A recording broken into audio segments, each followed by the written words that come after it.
2018 Volvo V90 T6 AWD. Exclusivity, or at least the appearance of it, is one of the basic tenets of our luxury-obsessed culture.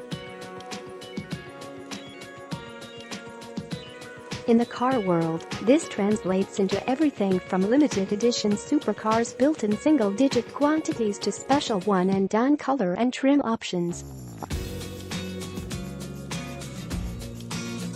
And then there is the 2018 Volvo V90, a car so precious that you have to special order it at your Volvo dealer. Highs. Beautiful interior, capacious and configurable cargo hold, perfect proportions. Lows. Stiff ride, noisy cabin, overstressed engine. Not because there's anything unique about this mid-size station wagon, but because its sibling, the V90 Cross Country, is the family favorite.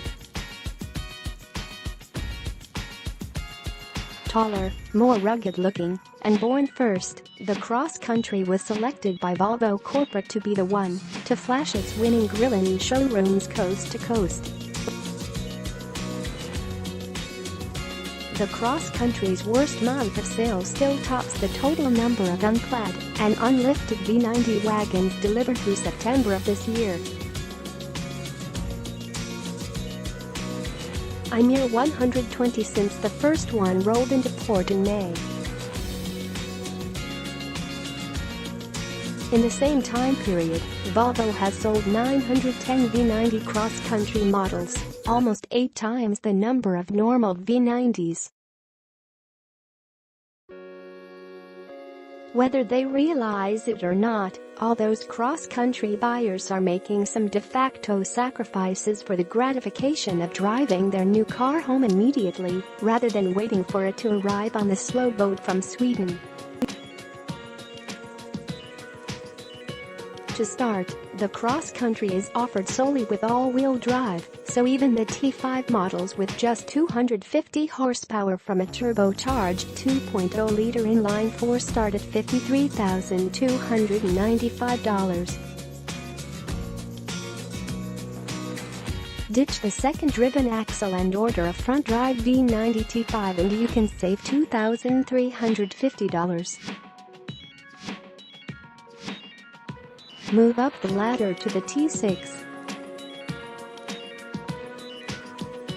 which adds a supercharger to the engine and makes all-wheel drive standard, and the price gap almost disappears.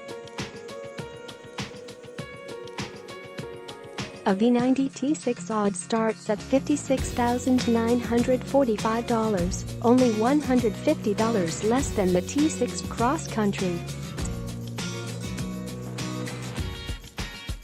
But the V90 T6 is EPA rated at 31 miles per gallon on the highway, an advantage of 2 miles per gallon over the T6 Cross Country. We achieved 30 miles per gallon in our 75-mile-per-hour highway test of the V90, but we saw only 20 miles per gallon overall, 5 miles per gallon below its EPA combined estimate. The V90's advantage here is entirely a component of its 2.6-inch lower height and 2.3 fewer inches of ground clearance. As there's only a nominal weight penalty for all the Cross Country's butch gear.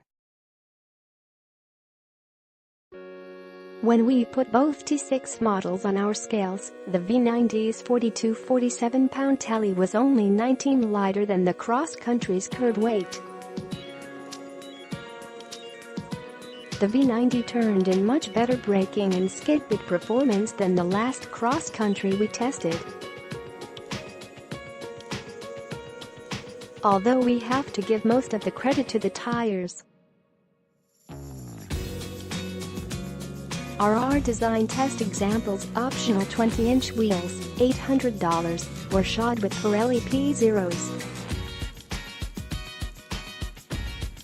performance rubber that's wider and has shorter sidewalls than the all-season Pirelli Scorpion Zeros fitted to the cross-country. That said, the 0.92-gram road holding of the V90 is outstanding. And its 157-foot stop from 70 miles per hour would have tied the Cadillac CTS V Sport for the shortest in our most recent comparison test of sports sedans. Alas, there is a price to be paid in the V90 for all that grip, and it's a complaint similar to the one we've registered with other recent Volvos. Even with the optional rear air springs, $1,200, the ride is just too stiff for a luxury car. It's an impression that is exacerbated by the road noise that filters up through the floor. There's not enough isolation in the V90, and the high revving drone of its little engine serves as a constant reminder that this isn't a German luxury car. We've not been fans of Volvo's four-cylinder-only engine strategy, and this V90 only reinforces our desire for a T6 that makes its 316 horsepower by using fewer blowers and more cylinders. We had a hard time launching our test car, and it seemed to shift slower than the last cross-country we drove. We managed a 6.5 seconds 0 to 60 mph run in the V90, 0.6 seconds off the cross-country's pace. Through the quarter mile, the gap tightened by only a tenth, with the V90 crossing the finish line in 14.9 seconds. Once we left the track, the best qualities of this Volvo wagon made its middling acceleration quickly fade from our minds. With the rear seats flipped down,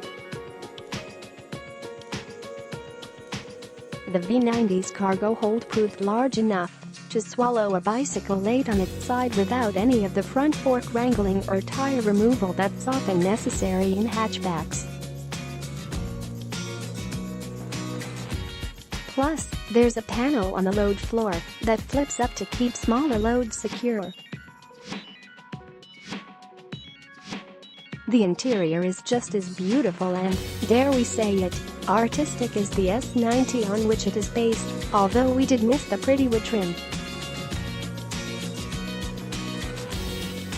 Even if we wouldn't have chosen to spend the $800 on carbon fiber inlays on the dash and door panels that our test car had. There is no vehicle on the market at this price with such a nice cockpit. And, parked in front of the office, even amid some of the more outrageous sports cars that tend to congregate, the V90's long, low stance demanded attention. Which is just as it should for such an exclusive machine.